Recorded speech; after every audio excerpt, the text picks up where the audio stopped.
Chapter 1.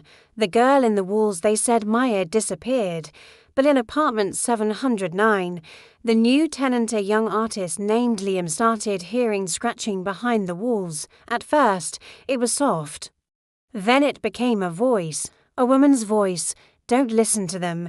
Don't take the elevator. Not at night. One night, the scratching became violent.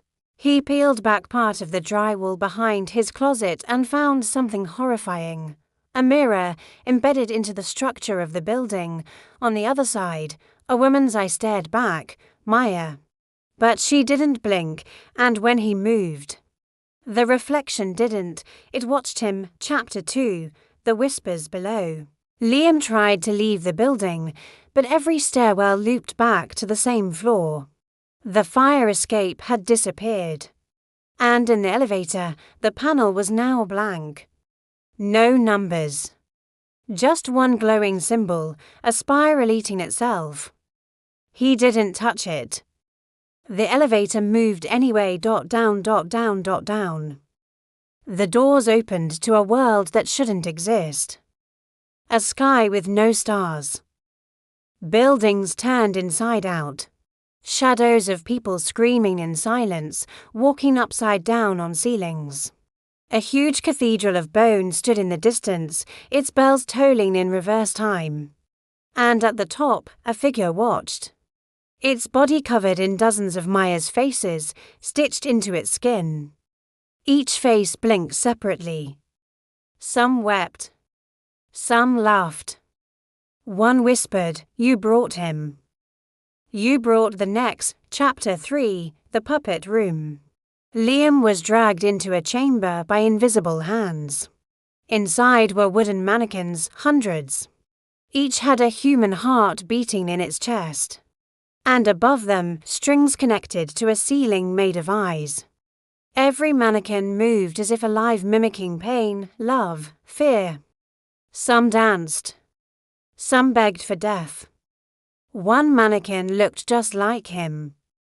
Its eyes opened slowly. It said, "They made me watch.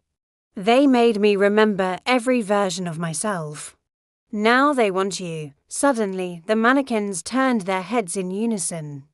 Toward him. Chapter 4. The machine god beneath the puppet room was the core. An ancient, alien machine the size of a city. Breathing, moaning, alive. It fed on memory. Every time someone rode the elevator, it consumed a piece of who they were. That's why no one came back whole. That's why Maya was trapped. That's why Jason was fused to the gears. Liam was placed into a chair of bone, eyes forced open. Dozens of mirrors surrounded him. Each one showed a different version of him, one screaming, one burning, one stabbing himself, one smiling as he pressed the B6 button. But there was no B6 button. Not yet. The machine whispered, "You will create the next floor. With your fear." Chapter 5. The final button back in the elevator. Alone. Shaking. The panel was now back. But with a new button, be infinity.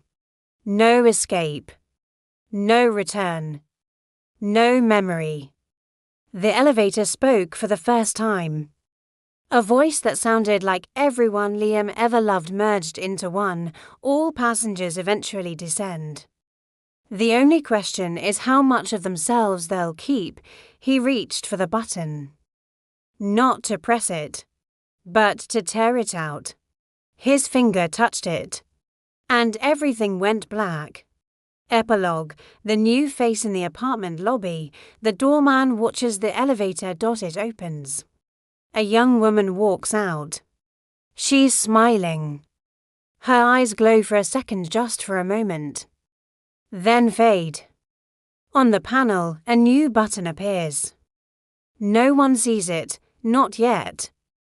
But soon, someone will press it.